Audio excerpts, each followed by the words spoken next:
আজকে একদম সকাল সকাল ঘুম থেকে একজনকে তুলিয়ে খুব বিরক্ত করেছি। মানে অন্যান্য দিন তো ডাকি, আজকে জানে একটু বেশি তাড়াহুড়ো করে ডেকেছি। আমাকে দেখে বুঝতেই পারছো, স্নান কমপ্লিট করেছি, এখন যাচ্ছি মায়ের কাছে পুজো দিতে। এই যে এখন মুড অফ আছে, কিছু বলবে না, থাক ক্যামেরাটা সরিয়ে নি, মুখটাকে করে রেখে দিয়েছে। তো যাই হোক, আমি এখানে থালা সাজিয়ে নিয়েছি পুজোর, ও বেরোলে ওর সাথেই যাব। এই যে এখানে পুজোর থালা সাজিয়ে নিয়েছি, যা যা লাগে একবারে। এই মা, আমি তো ঘর থেকে পয়সার ব্যাগটা আনিনি, তুমি চাবি হাতে নিয়ে বেরিয়ে পড়েছো? না, ওটা তো দক্ষিণা, তাছাড়া একটু পয়সা নিয়ে যেতে হয় না হাত বলে। দেখো গা, ওই বিছানার ওখানে ব্যাগটা রয়েছে, ব্যাগটা ধরে নিয়ে চলে আসো। পুজো দিয়ে চলে এসেছি অনেকক্ষণ, তারপরে গরম গরম মুসুরির ডালের বড়া ভেজেছি, এখানে পান্তা ভাত রয়েছে অল্প করে, আর এই যে এখানে মায়ের বাবার জন্য মুড়ি বেড়েছি, মুড়ি দিয়ে বড়া দিয়ে খাবে। তো অনেকক্ষণ এসছি, তারপরে আর কিছু শুট নেওয়া হয়নি। বড় অদ্ভুত লাগে না তোমাদের যে পুজো দিয়ে আসলাম, পুজো দিয়ে আসার পরে এই মুসুরির ডালের বড়া খাচ্ছি, দুপুরবেলায় মাংস ভাত খাবো। ও মা, এই পুজোটা দেওয়ার পরে আমিষ খাওয়া যায় তো? আমাদের এখানে সবার ঘরে আজকে খাসির মাংস, মানে যারা কখনো সখনো খায়, কি খুব কম খায়, তারাও আজকে নিচ্ছে। আমার আজকের খাবারটা কেমন, লোভনীয় কিনা বলো? পান্তা ভাত, তার সাথে মুসুরির ডালের বড়া। মুসুরির ডালের বড়া একটা এমন জিনিস, মানে কি বলবো, ভাত মুড়ি সবকিছুর সাথে যায়। আরে মাছের উৎপাত হয় কেন? মাছে দুদিন কম ছিল, আবার শুরু হয়েছে। মাংস রান্নার আগে এটা একটা মহা কাজ, পেঁয়াজ আদা রসুন সব একসাথে রেডি করে রাখা। তো সেটা আমি করে নিয়েছি, শিলে বাটতে হবে না, ও বললে আমি বেটে দিচ্ছি মিক্সিতে। আর এদিকে দেখো ভীষণ মেঘ করেছে, আমার তো মনে হচ্ছে গ্যাসে কড়াই বসিয়ে মাংসটা কষিয়ে উঠোনে রেখে দিলেই ঝোল হয়ে যাবে বৃষ্টির জলে। আর এখানে মা কিছু বৃষ্টির জল ধরে রেখেছে গতকালকে আজকে রান্না করার জন্য, রান্না বলতে ভাত রান্না করার জন্য। আর জলটা দেখো বেশ পরিষ্কার আছে, যদি ঘোলা হয় আমি নিই না, পরিষ্কার হলে নেই। জলের তলায় একটু ময়লা আছে, ও তো থাকবেই বলো, বৃষ্টির জল এদিক ওদিক বেয়ে পড়ে, অনেকক্ষণ জল পড়ার পরে তারপরে ভাতের জলটা ধরে। এ দেখো আমি ছেঁকে নিচ্ছি, যেটুকুনি যা মানে ময়লা সব আটকে যাবে। এর আগে একদিন খাসির ছাট মাংস রান্না করেছিলাম, তখন এরকম ফুলকো ছিল। আর তারপরে ও রান্নাটা করেছি, একটু কালো কালো লাগছিল, রান্নাটা ভিডিও ছাড়া আছে ফেসবুকে। তো আমার মা ভিডিও দেখে দিয়ে বলছে, মনা এই ফুলকোগুলো না যদি বেশি পরিমাণে থাকে, একটু আলাদা জল দিয়ে সিদ্ধ করে জলটা ফেলে দিবি, দেখবি কালো জল বেরোবে, তবে তরকারিটা খুব সুন্দর লাল হবে। সেই বিষয়টা মাথায় আছে, তো সেই জন্যই দেখো ফুলকোটা আমি একটা ডেচকি করে জল নিয়ে বসিয়ে দিলাম।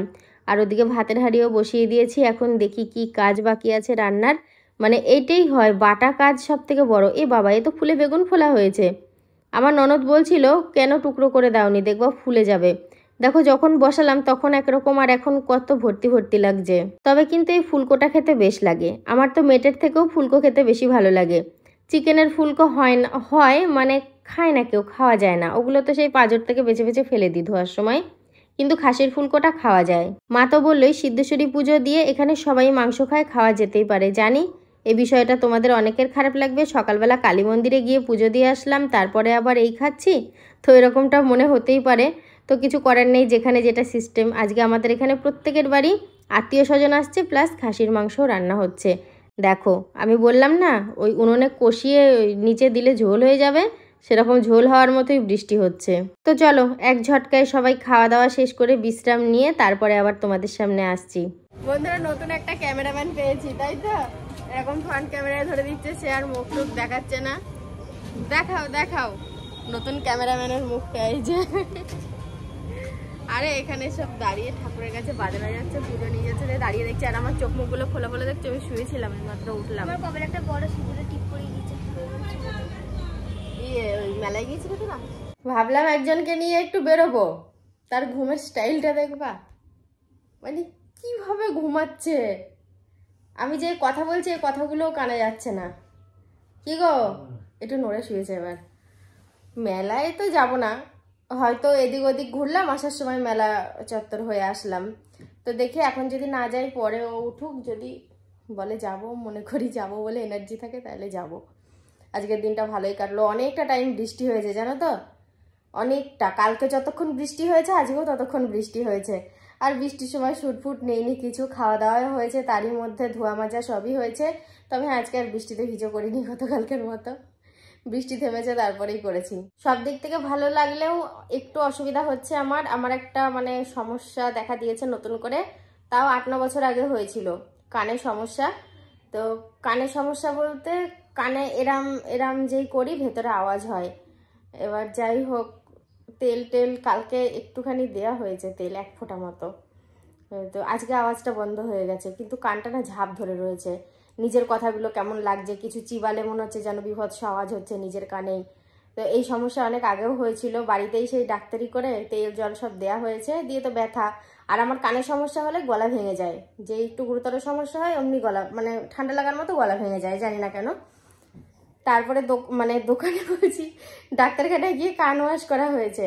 এবার যেই ডাক্তার আমি দেখিয়েছিলাম খুব ভালো ডাক্তার, নাক কান গলার, হিমানিশ মণ্ডল, এবার সেই ডাক্তার না এখন আর নবদ্বীপে মনে হয় যেন বসে না, দূরে কোথাও বসলে বসতে পারে। তখনই কত বয়স হয়ে গেছিল ওনার, এখন উনি কোনো চেম্বারে বসেন কিনা তাও আমি জানি না। তো দেখি সমস্যার সবে সূত্রপাত, যদি দেখি কমে গেল 2-1 দিন কি 3-4 দিনের মধ্যে খুব ভালো, আর যদি দেখি যে না আগের মতো সেম কিছু হচ্ছে তাহলে আর অত বেশি বাড়তে দেব না। কারণ এর আগে তেল জল সব দিয়ে কানের মধ্যে ব্যাকটেরিয়া জন্মে গেছিল, ছবি করার পর এরকমটাই ধরা পড়েছে। তো খুব ভুগেছিলাম সেবার।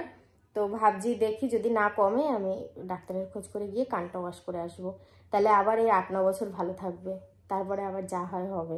আমার কর্তার ঘুম ভাঙানোর যন্ত্র, তার স্পেশাল দুধ চা। কই গো, তাড়াতাড়ি তাড়াতাড়ি, আমি ধরতে পারছি না, আমার হাতে ছাকা লাগলো। ধরো ধরো ধরো, চা খেয়ে ঘুম ভাঙাও, দুধ চা ধরো, দাও, খাও। রাখো রাখো না, খাও। মুখটা জল দিয়ে একটু। বেড টি এটাকে বলে, ওটা জল দিয়ে খেতে নেই।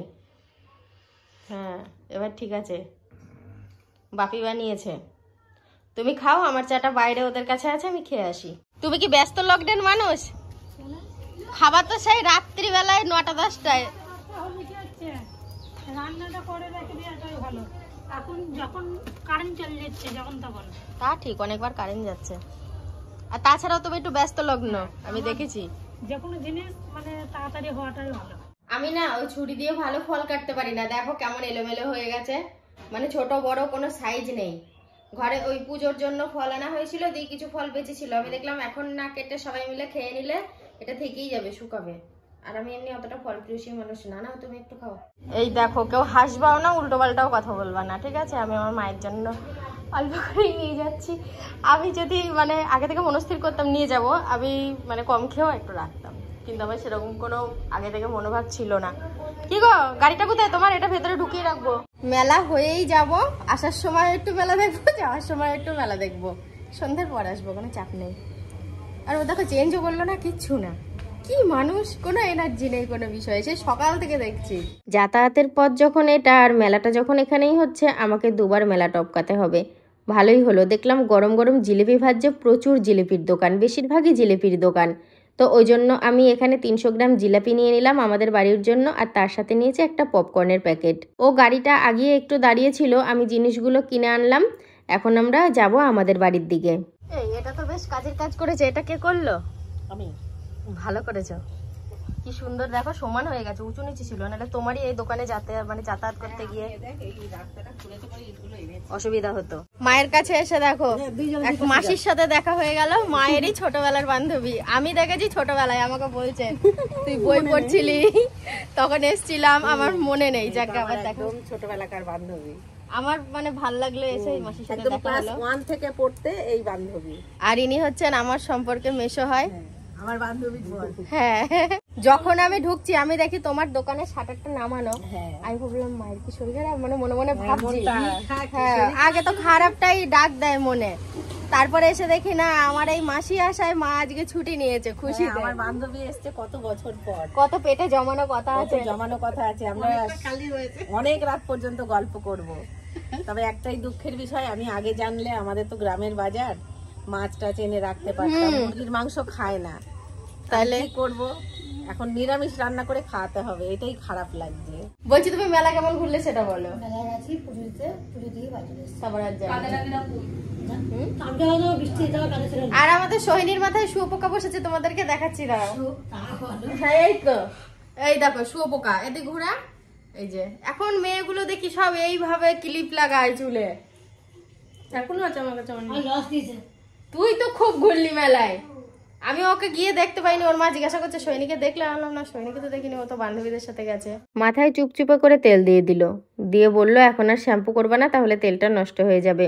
আমি অনেককে দেখেছি চুপচুপে করে তেল দিয়ে শ্যাম্পু করে, তাদের তেলের মায়া নেই। আসলে চুলটা মনে হয় ভালো হয় ওই জন্যই করে। আর এ দেখো আমি তেল না নিজে দিতে পারি না ভালো মতো, ওই জন্য কখনো মায়ের থেকে, কখনো আমার ননদকে দিয়ে, কখনো আমার জাকে দিয়ে, সবাইকে দিয়ে মাথায় তেল দিয়ে নিই। আমি কিন্তু এতটা কোনোদিনই করি না, আজকে হয়ে গেছে তাই।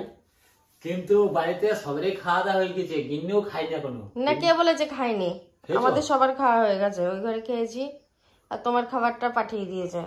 বাহ। আর তুমি কি মানে একটা সিস্টেম আছে তো, 10টায় আসো, 10টায় চলে আসি, আজকে একটুখানি লেট হয়ে গেছে। 11:30 বাজে। ওই বাড়িতে ওদের বাড়িতে সব লোকজন এসছে, তাই বলছি কিনা একটু বস ক্লাবে আড্ডা মারি, তারপরে যাবো, দিয়ে তাই চলে আসলাম। আচ্ছা এখন আমাকে খেতে হবে। হ্যাঁ কেন? এতক্ষণ ভাত তো গিন্নি আমি খাই না। যা খাওয়া ওই কাঁসার থালায় তুলে নাও, আর যেটা না খাওয়া লাস্টে জল দিয়ে রাখবা।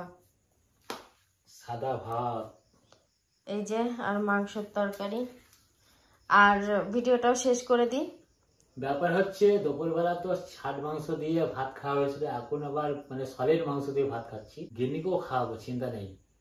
তার মধ্যে আজকের মতো ভিডিওটা এখানেই শেষ করছি। সবাই ভালো থেকো, সুস্থ থেকো, দেখা হবে নতুন একটা ভিডিওর সাথে। Tata, good night.